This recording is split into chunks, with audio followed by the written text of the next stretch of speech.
Good evening. Welcome to Soni Irabor Live. Well, tonight we're going global, looking at the environment, looking at the planet and the trees that give us the oxygen we breathe. We're looking at how animals are dropping dead from the sky, if they're the birds, or sea mammals are coming on shore just to drop dead, or float ashore all dead. What is happening around the world? Is the earth annoyed with us? Or is something happening that we're not supposed to do? For example, only recently it was discovered that a whale had shrunken so thin that when it died, they opened it up and saw a lot of plastics in its abdomen. Now, what could have caused that?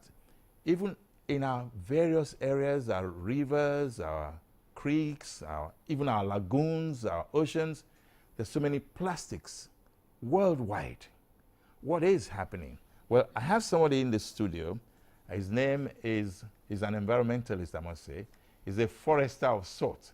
His name is Desmond Majekodunmi, and he's also he owns and operates the Majekodunmi Agricultural Project, MEP, and he's also registered as an urban forest park. That's the LUFASI that you're involved in.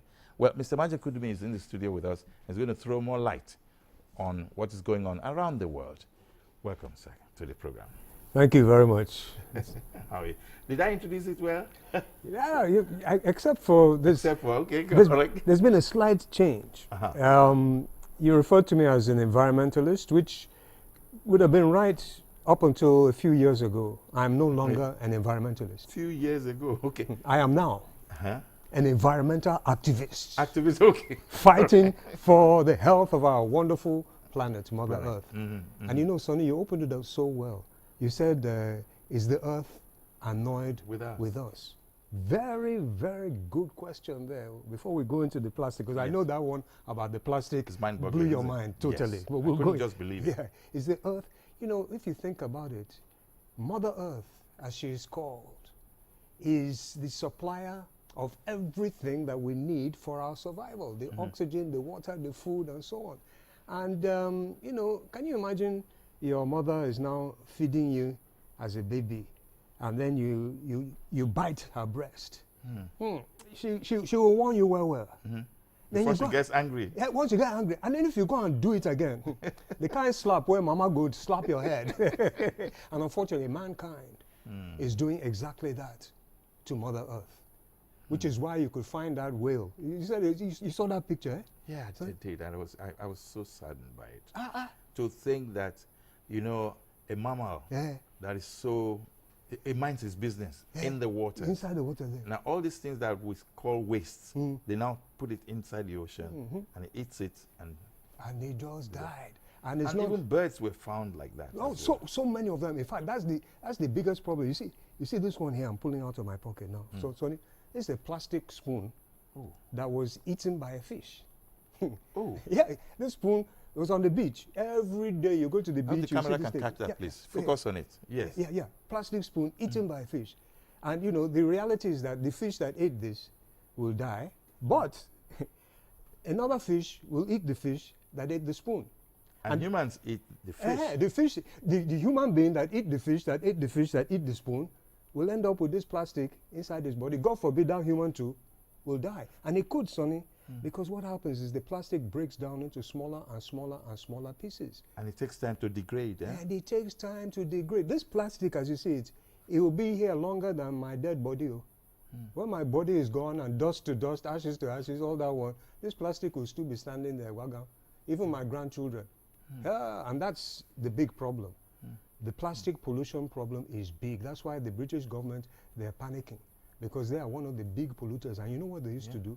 They used to send all their plastic, they package it, you know, from the waste, and they send it to India and to China particularly. The Chinese were buying plastic, they were sometimes landfilling it and all this thing.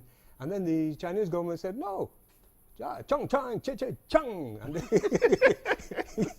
which when you translate that tongue, it means no, you can't just go and dump it on our faces like they used to do with waste, petroleum waste in those days. Yes. And nuclear waste. Yes.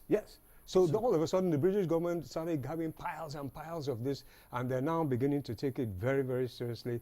They're pumping millions and millions of pounds sterling into how they're going to deal with this, their waste, especially the plastic waste, which is what we also need to do. But Soni, you know what? Yeah. I heard just day before yesterday that Lagos state government, you know, obviously Lagos is very keen to be clean, and it should be clean because the amount of brooms, there's a lot of brooms in Lagos. So. Lagos is a broom state now, Abi. Okay. Broom is the... Okay, all right, yes. So Lagos will be the... they announced that they're going to be setting up about 50 different depots, especially for plastic. Yes. Especially so that for will help plastic. reduce and remove, if possible. Yes. And on top of that, it now means waste to wealth. So people can be collecting the plastic and bring it to those depots, and they'll translate it into money for those people. Yeah. People can earn a good living. People off the streets. Yeah, very, very pragmatic. I was very happy and impressed to hear that. Me too. Now, let's look at the fact that most of these things, that's even just plastic. What about the other non-degradables? Maybe we'll take that question till after the break. We'll be back very soon.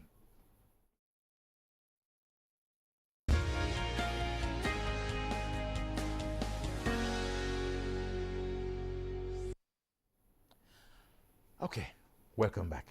Now, this is Soni Irabor Live discussing the way the earth is being polluted by the very people that should gain from the earth, human beings. Because it's been proved that human beings are the most versatile, the most industrious, the most intelligent and intellectual, and indeed the most users of the planet. They are also they're also supposed to reforest the deforested areas. The earth is being depleted by desert encroachment, being depleted by oil problems, erosion, and all of those things. Oh, yes. Now, I heard that Port Harcourt is suffering what India is suffering today, what China is also suffering. Soot.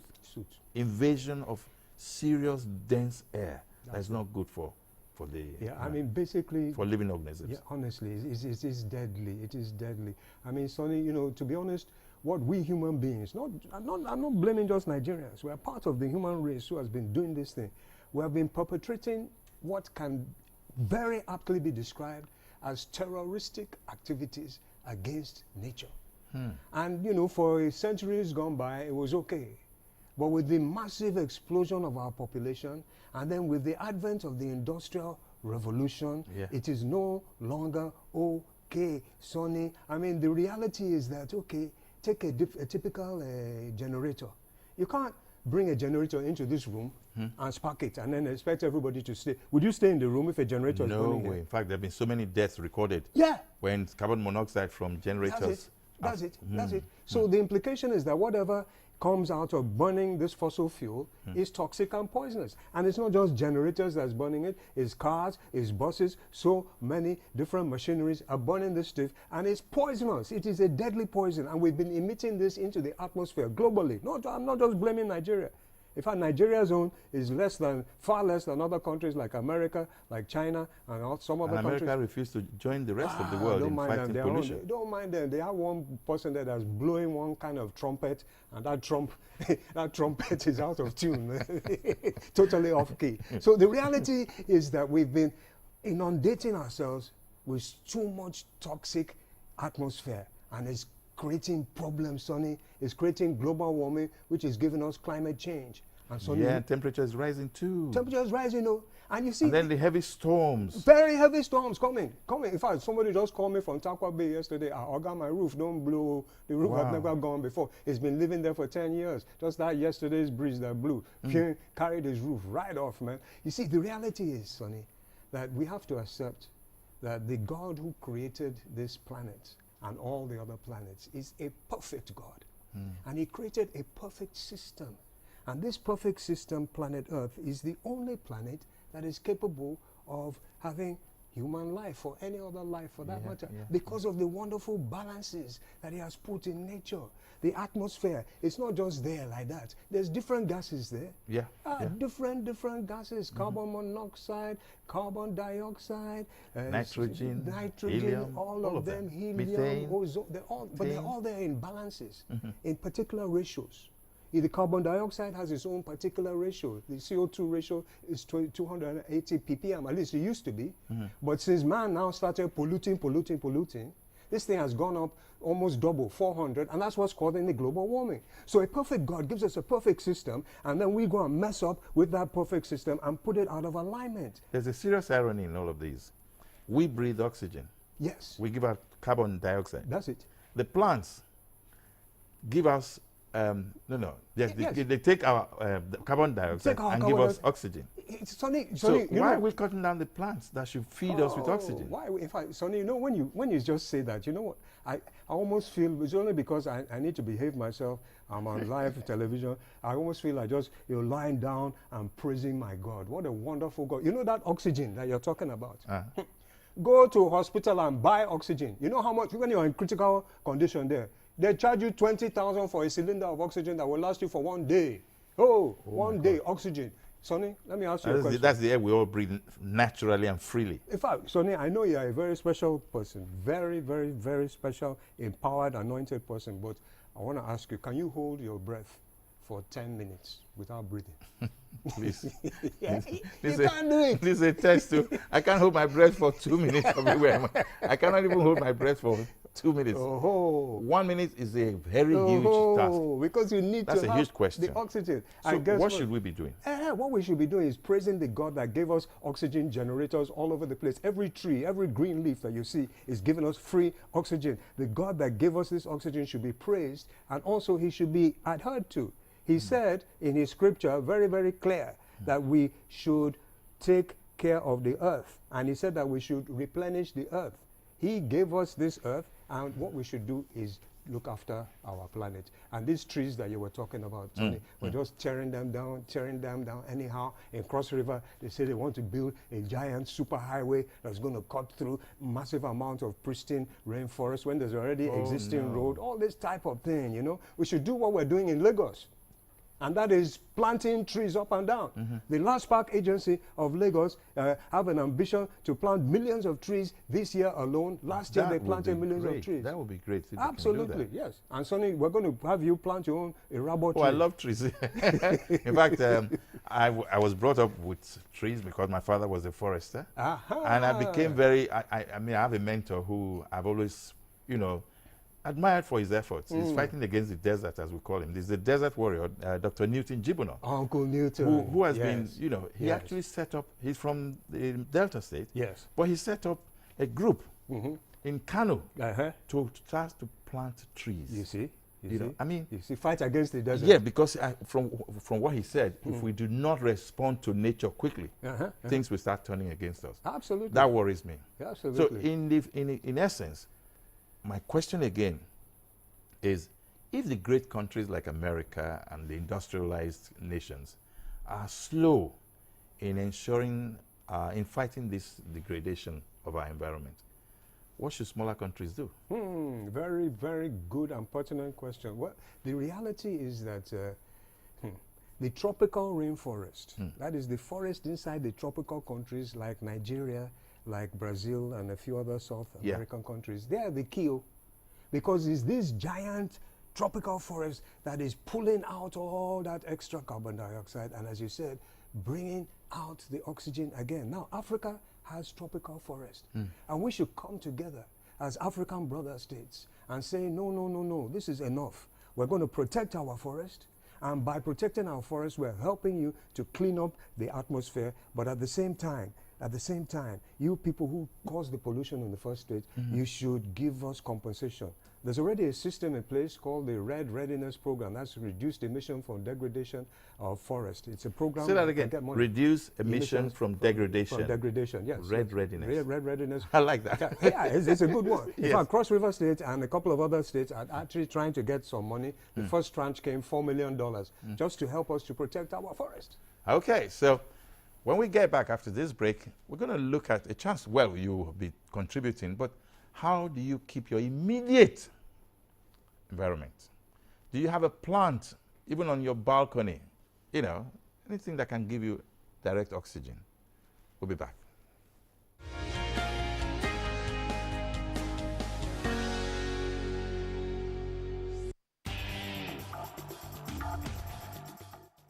The Lagos State government has assured homeowners using boreholes that it has not authorized any staff or agent to close down any borehole in the state. The general public is hereby advised to report any such person to the nearest police station or dial these toll-free lines 767 or 112. Ministry of Information and Strategy, announcer.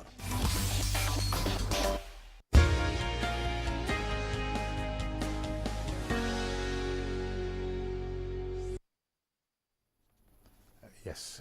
On Soni Irabor Live, we have Mr. Desmond Majekodunmi. Now, Mr. Desmond Majekodunmi is a very special forester. That's what I call him. LUFASI, you are involved in LUFASI. Yes, Lekki Urban Forest, Lekki Urban Forest Animal Sanctuary Initiative. Otherwise known as Sanctuary? Yeah. So we can still see animals in Lagos? They are still there. Really? And they're safe there. In fact, if you want to see happy horses, happy monkeys, and happy rabbits and all this, they just come to LUFASI because we're allowed to poach? They know they're safe. That's one. Even the trees themselves will deal with you. It's a nature reserve. Yeah, LUFASI Park. Went to that reserve, and I think, is that where I saw a turtle that's about 150 years old or something? Okay, yes. That would have been at there's another reserve where I was mentored there. That's the Nigerian Conservation Foundation. Okay. Yeah, which is also a wonderful place with heavily endowed individuals that were running it. People like Uzoma, Philip Asiodo, Mobolaji Johnson, Francesca Emmanuel, all those people. And the late Chief and then the late Chief Baba himself, SLEDU. So they're the ones who started that. And then I'm sort of an offshoot of that. Okay. And we started this Lekki Urban Forest, which was actually a farm before. Soni, when I went to Kenya, you see, I went to Nairobi, Kenya about 30 years ago. I worked there for 3 years. And guess what? The Kenyan economy, 90% of the economy comes from the land. Agriculture, ecotourism. Simple. And they look after their land very well. At that time when I went, we were now oil boom country. Oil boom, you know. But we had already abandoned our agric. Suddenly the pyramids, granite pyramids had disappeared. The cocoa, all these things we were importing. That we used to you know, display. Yes, we were already. Palm oil. Oh, the embarrassing one was I went to go and when I came back, I said, I'm going to do farming. I was working with CBS before. I said, I'm going to do farming just to at least prove a point. Yes. So this city boy went to the farm, went to clear bush and everything. So when I saw my first snake, I couldn't run. I was so scared. I do, and they said that's why the snake didn't bite me. As a forest, how afraid you were and you ran away. But as a forester's child, I'm sure you've seen a lot of snakes in your life too. Well, yes, we've been told that, but I tell you, I will react probably the same way. Even though my dad used to say, "Do not run just like that. Be sure of where the snake is and where it's going before you start running. Otherwise you run towards the snake." Especially the mambas that are just green and they merge with the grass. Yeah, very, very dangerous things. So when I started this farm, you know, we went and got the seed for the oil palm from Naifor in Benin. Yeah. Who had actually, they're the ones who pioneered this particular type of tenera seed, which gives high yield of palm oil. And that's what Malaysia came to depend on as well. And then guess what? We are importing palm oil from Malaysia. Oh boy. Shame catch me. I said, no.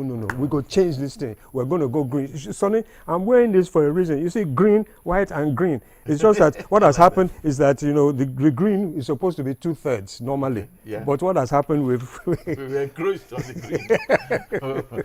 Well, on a serious note, I want to also commend you because you've also been an award recipient of some, you know, projects. And then they said... you were a climate change ambassador at Deutsche Welle in Germany. To Germany. The Germans carried me there to go and give me an award. Hey, shame catch me when I saw how efficient those people were. Yes. But when we went for the award and I gave them a small speech, I almost carried a piece of coal to show them because the German economy was actually driven by coal. And coal is the dirtiest energy supplier that you yeah. can get. It was, you know, very, very. So, you know, they have a lot to answer for. They've caused a tremendous amount of pollution that's affecting the world, that is also affecting us here in Nigeria. Desert encroachment is moving in. One of the causes of this this herder terrorism that's going on, definitely the Boko Haram terrorism, one of the causes is the desert encroachment. And so the forest is depleting. The forest is depleting because the atmosphere is getting hotter, less rain is coming to those particular areas as a result of global warming, and these guys, they have nothing. So you know what they say, a hungry man is... an angry man. Sonny, what of a man that has no water? He become a madman. And he can say, peace be unto you, God is great, and he can kill the two of us. Cape Town, they were talking about zero tolerance. Cape Town had no water for a long time, to the point that they only had to use a bucket of water to have their bodies. A whole Cape Town. Yes. Can you imagine? So, are you telling me that such can happen? It can happen, like no. It can happen, California no. too, I'm told, is also seriously going dry. What do you think can be done? It can happen. Sonny, in my humble opinion, the first thing is to get our mindset right. Everything that we do starts as a thought, starts in the mind. And we need to get our mindsets right. For too long, we've been so privileged to just take nature for granted. Okay. Just take her for granted. Nature is supplying everything. Yeah, just use it anyhow. Meanwhile, the scriptures tell us that we should replenish the earth, we should have dominion. Dominion is stewardship. If you're going to be a good steward, you behave responsibly. We ignore this. So we have to get our mindset right, that we need to care for this wonderful creation. Sonny, the creation, the environment, it's our life support system, but it's our children's life support system as well. And so we should not mortgage that. We shouldn't mortgage that. And you know what they're telling us? The scientists are telling us that if we don't get this thing right soon, it will become unstoppable and catastrophic. God forbid that this shall be our portion. Well, the lines are going to be open for you any moment now. And just so you know, is it possible they can have a tree planted in your immediate environment? Even if it's a kind of boulder that has manure that can grow some flowers or some short shrubs around your balcony. Because you may just be manufacturing oxygen for you and your neighbors. But now, the question is, with Earth, there was no life on Earth in the first 3.8 billion years of Earth formation. Science is proving that. There was no life in the in the next 800 million years. So life started coming out 465 million years ago, but humanity didn't come until probably 2 million years ago, and even then they were not really humans, they were just primates. So the current humans that we know is as intellectuals and grown-up people who should be directing how the earth should be replenished is probably in 20,000 years old. It's a very, very recent development. And are we the ones now fast-tracking how the earth should be sent back to its knees? Yeah, well, we should be very, very careful. We should be very, very, very careful because there's some basic laws that govern life, Sonny, and these are the laws of action and reaction. The laws of retribution are very, very, very firm. I mean, you know, I'm a farmer, and I've had to give lectures before where I'll carry a coconut and a mango, and I will tell the people that this coconut I planted, I've never seen a mango fruit come from the coconut tree. That whatsoever a man soweth, so surely he shall reap. So we should be very, very careful with what we're doing, because the repercussions come not just in this life, but the repercussions come also when we abandon this body and our soul continues to wherever the soul is going to go to. We should be very, very careful and look after what we've been designated to look after as the so-called superior species of the planet Earth. We're not behaving that way at all. We need to be far more responsible, far more caring for nature. As urban centers, any cities around the world, are we capable of actually coming to terms with the reality that without oxygen we cannot live? So we therefore must do something within our short limitations to do the right thing. Absolutely, and we're seeing more and more of that in some of the other urban areas, in some of the other cities. Like I was telling you, Nairobi, Kenya, for instance, most of the cities in Kenya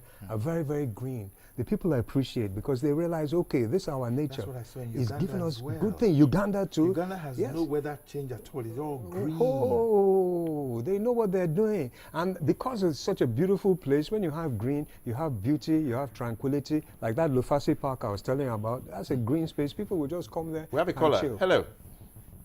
Hello. Yes, how are you? You're Esther, calling from Lekki.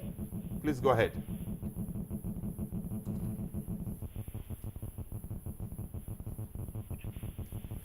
This Esther from phone Lekki. issue must be corrected one way or the other. It cannot happen on Soni Irabor Live. Esther from Lekki. Yeah. Maybe she's Esther been to from Lekki, she's been to LUFASI park. Okay. Well, we will try and correct it. But meanwhile, if you can actually send us a message either on Instagram or on Twitter, well, please go ahead and do that. Okay. Actually, We'll Soni, continue to try. Soni, Yes. you know what? We had a lady called Esther from in like you know what happened? This guy brought this lady to LUFASI park about a year and a half ago, and apparently he proposed to her in the park. Ooh. She accepted, and then he now did the engagement in the park, and they did the marriage in the park. And you know what he told us? He said that this girl, I wasn't sure because she wasn't giving me good sign. But by the time I brought her to the park, and the nature just started making her feel good, she couldn't refuse me. You know why I'm laughing? What is Parkview Estate today? Used to be called Ikoyi Park. Ikoyi Park. Good evening. How are you? Hello. How are you? Hello. Good evening, sir. Good evening. How are you? Please go ahead. Yes. Where are you calling from? I'm What's your calling name? from Lekki. Okay. My name is Esther. Okay, Esther. Go ahead. Yes. I'm very impressed with Mr.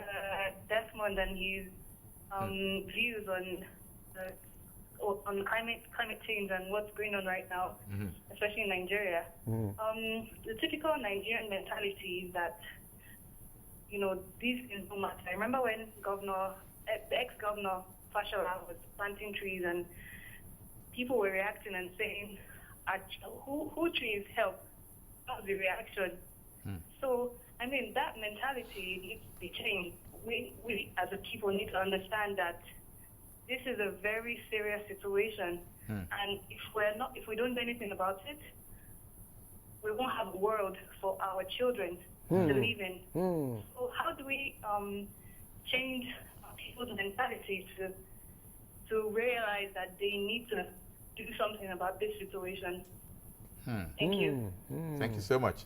It's an interesting one. Very, very good one. Yeah. Re-echoing the point you made earlier. Yes, you just reiterated it. She knows, you know, it is the reality that How can we actually, you know, as she asked, how can we get to that level where we must come to terms with the practical things, we'll mention those. But again, we come to the point of we must get this mindset, we must get it into our heads that we are here to care for the creation. We must be appreciating that we are stewards of this earth. This earth gives us our life. The trees give us the oxygen. We must, you know, just think about it and think about it and think about it. Then, on top of that, we must ensure that, you know, government does the right thing in that regard. And in this sense, in this respect, Soni, we have to use the two weapons of warfare. Okay. There are two weapons of warfare, which I'm going to pull out now. Yeah. I'm going to pull them out right now, and I hope the security people in this place will not, you know, have me apprehended. As I pull, I'm bringing two weapons right now. One of them is right here on my table. Boom. That's a weapon of warfare, modern warfare. This is the smartphone.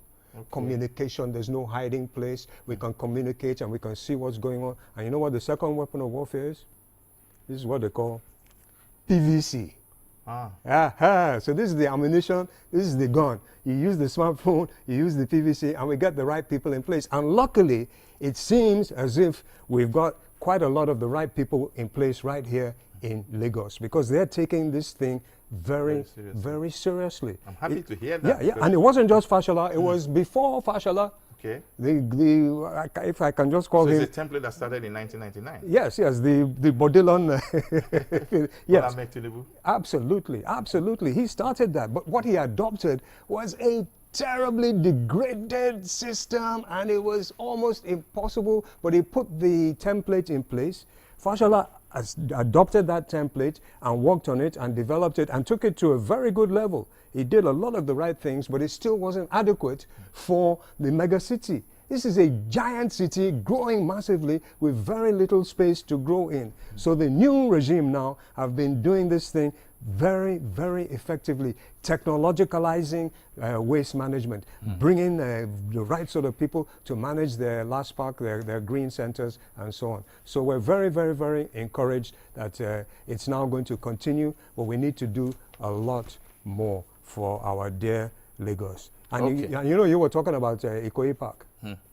Shebi, I heard, it might just be a rumor, but I heard that a certain Mr. Irabor carried a certain lady called Betty to Ikoyi Park. And when we came back there, the place was gone. Oh, sadly. But anyway, we have been able to lay foundation on your thoughts. I believe that you can actually, you know, put a plant in your environment, your compound, or even in your balcony. All right? And well, Desmond, thank you so much, because right now we have a live cast that's coming out of Lagos, and that's the Lagos Laughs, which is supposed to have come out by now, and they're ready for us. We're going to move over to, I think, a Go Hotel in Lagos, and you get a bit and a much of laughter, because laughter is the best medicine. After that, you have best oxygen to breathe. Thank you so much, Desmond. Yeah, it's my pleasure. And if so you have greenery around you, you'll have even more laughter. So I have go a lot green. in my house. So go green, everybody, and bye-bye now.